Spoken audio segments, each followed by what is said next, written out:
Hello everyone, welcome back to the Let's Dream Civils YouTube channel. Today's topic of discussion is appointment of the Chief Minister in India. So in this video, we will discuss about how a Chief Minister is appointed in India by analyzing the 2026 Kerala Assembly election. We will also discuss about the constitutional provision, the parliamentary democracy and also the role of the governor in this process. First, let us see the steps to form a government. So initially, the parties, either individually or by forming alliance with the other parties, will contest in the election. Once the elections are over, the election results will be officially announced by the Election Commission of India. Then the selection of CM from the people's mandate will happen. What is people's mandate? It is the authority given by the people to a political party to form a government. So the party which has won the majority seats will select their CM candidate. Then they will meet the governor at the Raj Bhavan for staking the claim. Once the governor has accepted it, the swearing-in ceremony will happen where the formal appointment of the Chief Minister will be done under the Article 164. The 2026 Kerala Assembly election resulted in a decisive victory for the Congress-led United Democratic Front, ending the decade of left rule. So, ending a 10-year rule shows us that the governments are temporary but the people are supreme. The Congress-led UDF has won 102 seats out of 140. So, this is higher than the simple majority. How a simple majority is calculated? So, you have to divide the total number of seats by 2 and then you have to add plus 1 seat. So, that 1 seat is for the speaker. So, in case of Kerala, the simple majority would be 71, but the Congress has secured 102 seats in the election. Then the incumbent resignation happened. What is incumbent? It means the person who currently holds the office. Pinarayi Vijayan was the sitting chief minister before the election results, but after losing the election, he resigned on May 4, 2026.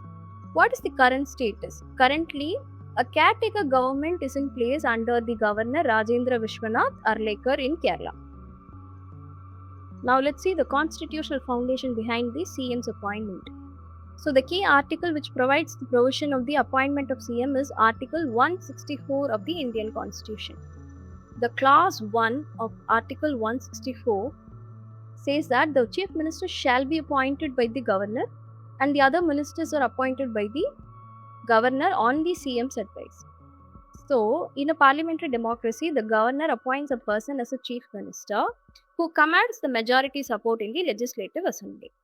And also, the ministers, the council of ministers will be appointed by the governor based on the CM's recommendation. So, this shows that the real executive power lies with the elected government. And then the clause 2 of Article 164 says that the Council of Ministers is collectively responsible to the Legislative Assembly.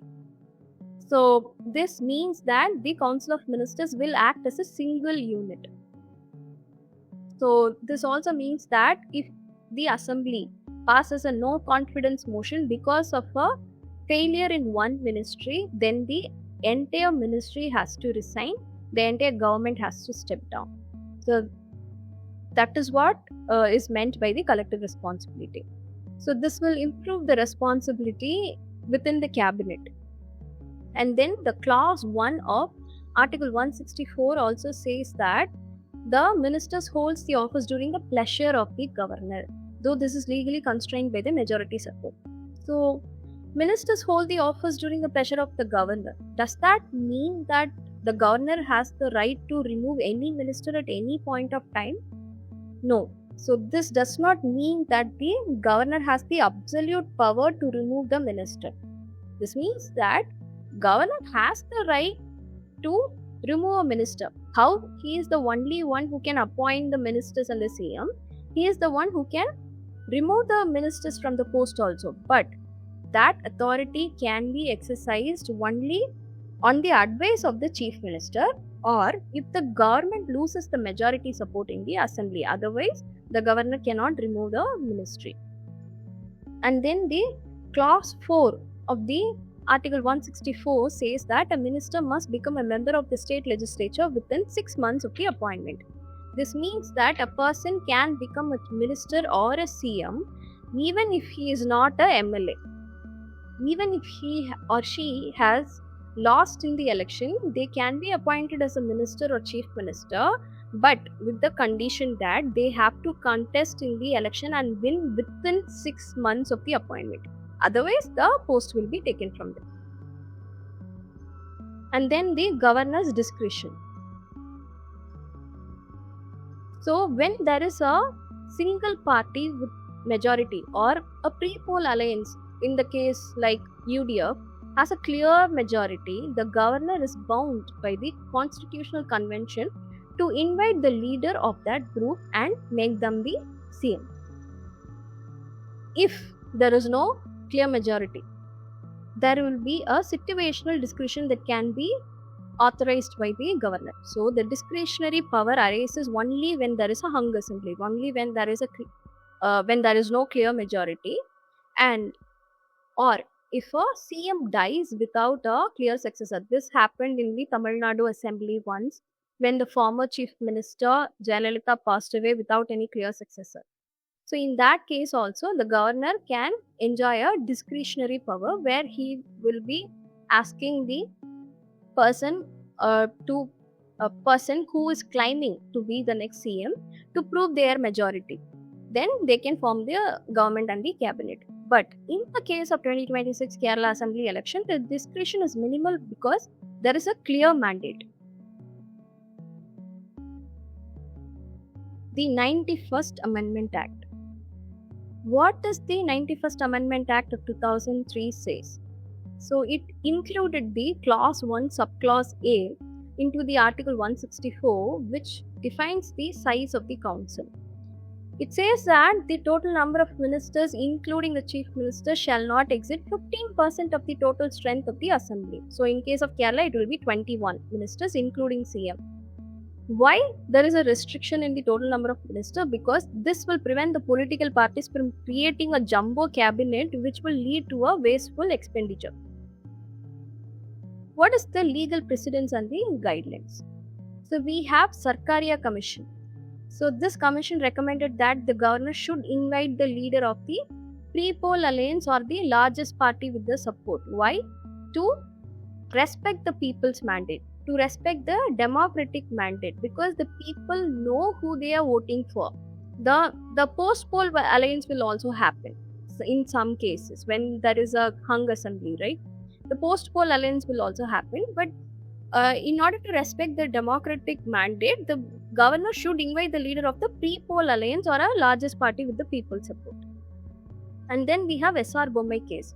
So this is one of the most historic judgment of the Supreme Court. The court said that the majority must be tested only on the floor of the house, not in the Raj Bhavan or in the governor's office. And then we have Puranlal Lakhanpal case. This case clarified that the appointment of CM is an executive function of the governor, but the democratic norms should guide the decision. Then, even if there is a clear majority, why there is a political hurdle in Kerala to choose the chief minister? So currently there is no chief minister selected by the single largest party, the UDF, in Kerala, which is making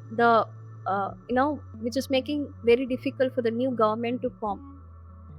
So the current delay in Kerala stems from the inner party hurdles. So there is factional dynamics within the Congress-led UDF. So why this is happening? First, the Congress Legislative Party should invite all their elected MLAs for a meeting and then they should formally elect their leader. But is it very difficult to do that? No, but in case of national parties, the central leadership sometimes will mediate or influence the state leadership to take a decision. So sometimes there will be a contradiction in the state leadership decision and the national leadership decision. So this will prolong the appointment of the CM. And then the legal status. The governor cannot appoint a CM until a leader is formally elected by the largest party and stakes a claim. The governor cannot randomly choose a person and make them a CM. It should be selected by the the largest party which has won the major seats in the election. And then let's see the caretaker government. So what is caretaker government?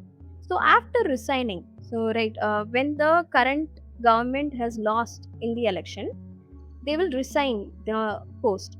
But after resignation, they will not immediately disappear. They will form the caretaker government. So the caretaker CM is legally empowered but lacks a popular mandate to take major policy decision. Why there is a need for caretaker government? Because the government, there should be a government to take care of the routine administration.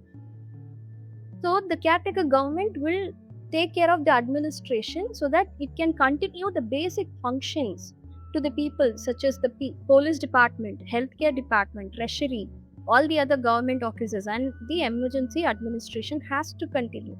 So the caretaker government will take care of it, but they will not take any major policy decision. They will not introduce any new policy. They will not introduce any major financial commitments, and they will not make any new appointments in the government position. They will just take care of the routine administration. And then the governor's role. The governor has to ensure that the state is not without any executive head as per the Article 163. The Article 163 says that a state should have a chief minister and a council of ministers to aid and advise the governor in exercising their function. Thank you everyone for watching. If you find this video helpful, please subscribe to the channel for more such informative videos. Stay tuned.